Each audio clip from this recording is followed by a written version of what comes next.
Right, this lesson is about comparing and rounding decimals, which is review from last year. First thing we're going to look at is the place value, which is our rounding digit. And we're going to be looking at the digit just to the right of it. If that digit is less than 5, we're not going to change the rounding digit, but drop all the digits to the right of it.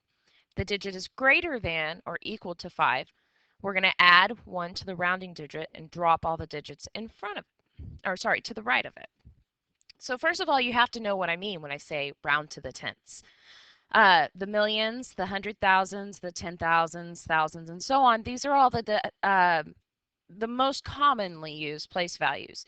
So if we were going to round to the tenth, we would look behind it. And if this is greater than or equal to 5, we would round this up. If it's less than 5, we round that down. Or we just drop everything, sorry, not round it down. So we're going to round these numbers to the tenths. So what we're looking at is, sorry, let me get my little mouse working. Okay, so sorry, the tenths place is right here, so we're looking behind it.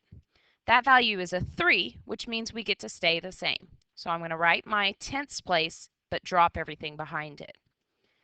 Here's the tenths. Behind it is bigger, so I'm now going to make that 0 a 1 and drop everything behind it. The tenths place is a 2, behind it is an 8, which means I'm now going to round up and drop everything behind it. Tenths place is an 8,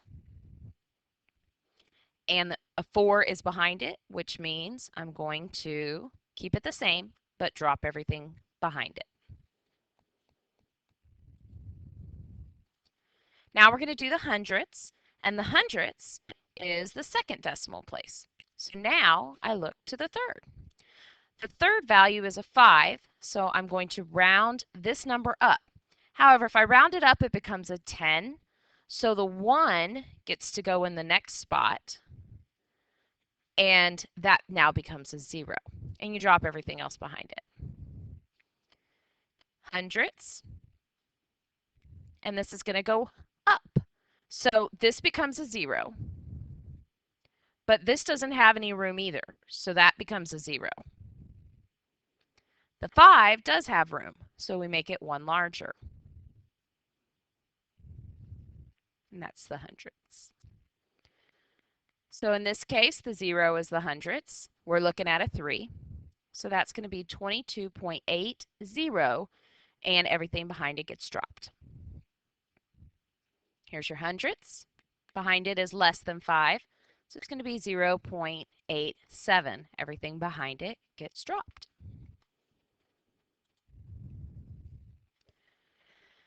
On the next problem, we are going to do some word problems. So if you make $289.88 in a week, what is that to the nearest dollar? Now, the nearest dollar means whole number. I only want these guys. So this is technically where I'm rounding it to, the ones place, and I look behind it. That is bigger, so this goes up a dollar. Well, there's not really room for that, so I'm going to make it a 0, which means this one gets to go up. And don't forget your labels. Next one says 288 students are going on a field trip. Each bus holds 30 students. How many buses are needed to take the students?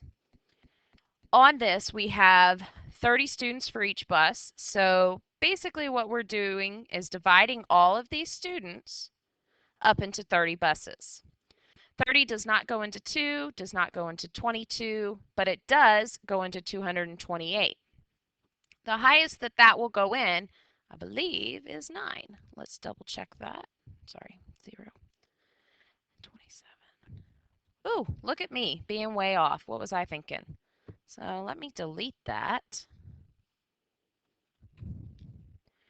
Let me think about that again. So 3, that's going to be times 6. I need to do some math over on the side. Pardon me. 18, so times 10 makes 300, so that's too much.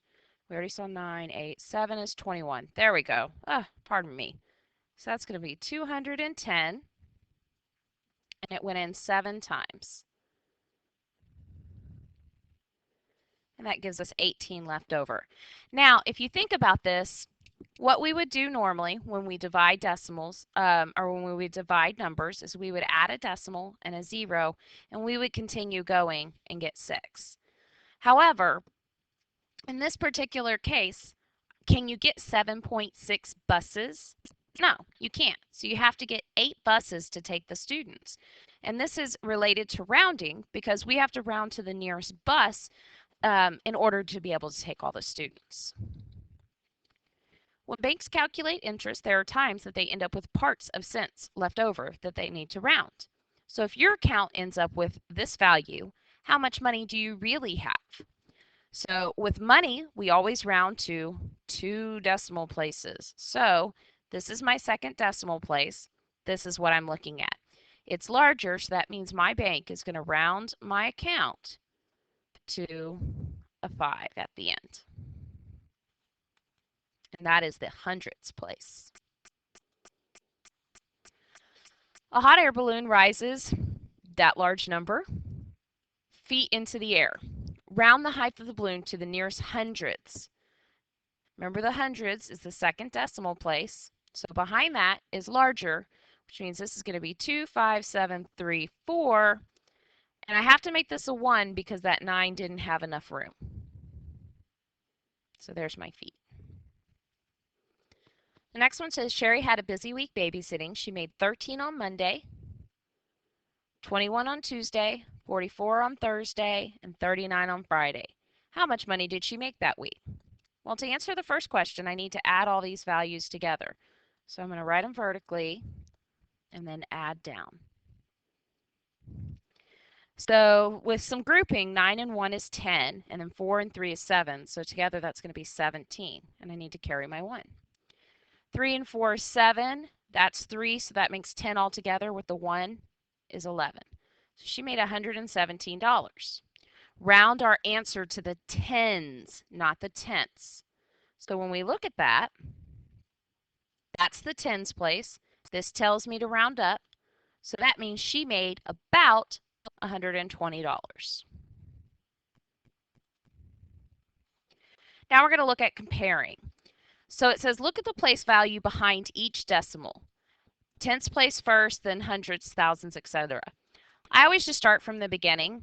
See, this is in the hundreds, so the hundreds is the same, the tens is the same, the ones is the same, and then right here behind the decimal is where it gets different.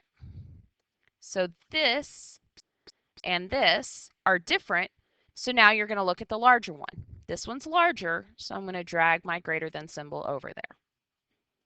Same thing, start in the ones, that's the same. And then the tenths place is where we actually get different. So we look and see which one is larger, and it happens to be the 1, so I'm still going to use this symbol.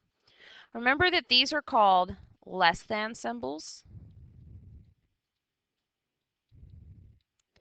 And I always remember this because if you look at the sign from left to right, the first part you hit is the little end. So that's the less.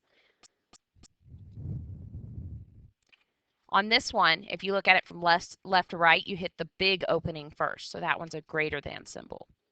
So I'm going to do the same thing here, starting in the ones. That one's already bigger. So I know that this one is going to be bigger, and I'm going to drag over my symbol.